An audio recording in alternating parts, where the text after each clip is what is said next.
Il y a 2 semaines de cela, j'ai été en France, j'ai acheté des livres qui sont juste là et un vinyle. Bien sûr que je suis passé à la Fnac pour commencer Classroom for Heroes, le tome 21. C'est très volumineux dedans. Je pense que l'animé a déjà été diffusé. On voit un tas de choses dedans, des personnages féeriques, des chevalières. Je ne sais pas si on dit chevalière pour femme chevalier. En tout cas, cette page-là, elle pète le flot. Vraiment, elle pète le flot. Je ne connais pas le nom des personnages. Non, vraiment, il n'y a que... En fait, dans cet animé, il n'y a que des rapplis. Il n'y a que des rapplis pas cet animé, ce manga, il y a que des rapplis. Le personnage, il a de la fièvre. Et puis autour de lui, il a de la fièvre. Et autour de lui, il y a 7 femmes. Il y a 7 femmes qui sont là sans réveil. Ça, c'est le rêve de certains hommes. Qu'est-ce qu'il y a d'autre? Des infirmières en tenue moulante, une danseuse du ventre, et je ne rigole pas. Il y a bel et bien une danseuse du ventre qui est juste là. Alors, Ernest était si impressionnante que ça quand elle était impératrice. Une faculté de vision permettrait de lire la puissance des autres. La perversion de Cassim pourrait être à l'origine d'une nouvelle discipline sportive. Le retour des bons pour n'importe quel vœu n'annonce rien de reposant. Les nouvelles recherches d'Elisa l'amènent à créer un nouveau cerveau externe. Et quelles expériences vont-elles être menées sur les interchangeables? Les dents de lait en néronium de Sophie vont-elles changer le cours de l'histoire? En avant pour le 21e volume d'une épopée fantastique centrée sur un ancien brave surpuissant. J'ai bel et bien raison, ça parle du fantastique et des créatures féeriques. Ici, Dragon et Caméléon, tome 4. Et là, de ce que j'ai vu, c'est un ancien mangaka de génie qui avait perdu sa célébrité et il s'est réincarné dans le corps d'un autre. Là aussi, les dessins, ils sont très beaux. Et je suis tombé amoureux de votre manga. Ah, l'amour, c'est si beau, hein. Ouais, les dessins ils sont vraiment très beaux dedans. Si je peux en montrer un. Ah, voilà. Il y a un dessin qui représente la France qui est juste là. La France qui est sous le pied de Macron, vu que Macron déteste la France. Ça fait référence à une peinture française, mais j'ai oublié le nom. Mais voilà, c'est marrant que la France soit référencée, sachant que Macron n'aime pas la France. Ouais. J'aime bien en tout cas cette page. Je pense que c'est le personnage auquel il s'est réincarné. Si je lis, Gario Anagami, un mangaka de génie, a perdu sa célébrité et son corps après s'être réveillé dans la peau d'un autre.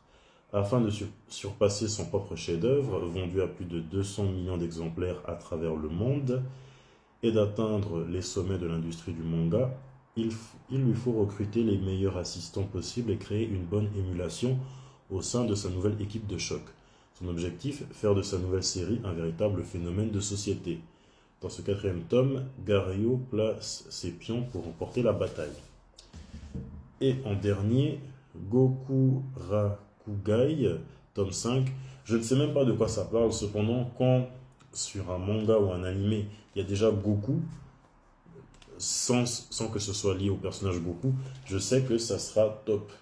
Et là, justement, c'est top. On voit le personnage qui est juste sur la cover avec une faux. Peut-être qu'elle représente la mort, je ne sais pas, mais les dessins, ils sont très beaux dedans. Juste ici. C'est vraiment magnifique dedans. Qu'est-ce que je peux dire d'autre? Non, mais c'est vraiment beau dedans. Hâte de m'intéresser à l'histoire. Et là, un autre personnage féminin avec une épée, un sabre. Comme j'avais oublié de lire, lorsque ce quartier succombe aux ténèbres, eux seuls peuvent vous aider en grande difficulté face à Hatsuro. Le maga de l'hémorragie, Alma a soudain une idée pour arrêter les couteaux empreints de son amour vicié. Puis le bureau des résolutions se voit confier une nouvelle enquête autour de morts inexpliquées afin de confirmer le lien avec les récentes affaires de décès suspects. Tao et Alma se rendent sur les lieux du crime, mais devant la résidence, ils tombent nez à nez avec une certaine personne.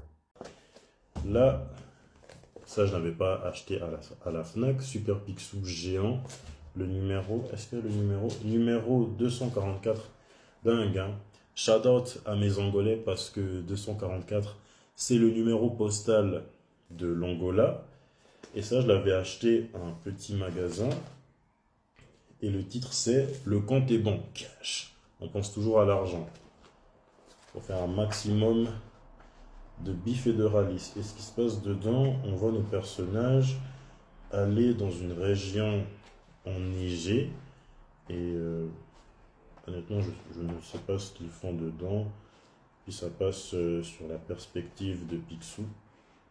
Mais ouais, il y a aussi Donald. Il y a Donald qui est aussi là avec ses 3 neveux. Mais ça a l'air d'être bien. Et pour terminer, l'album légendaire d'un de mes super vilains préférés. Le super vilain préféré d'autres auditeurs, MF Doom. Doom et Madlib, et le producteur Madlib. Madvillaine, mais les démos. J'ai dû carrément aller jusqu'en France pour l'acheter, car en Suisse, il ne l'avait plus. Bon, moi je voulais l'original, cependant j'ai eu les démos, mais je reste satisfait. MF Doom, c'est vraiment de la douceur pour les oreilles. La façon dont il découpe les rimes, c'est juste magnifique.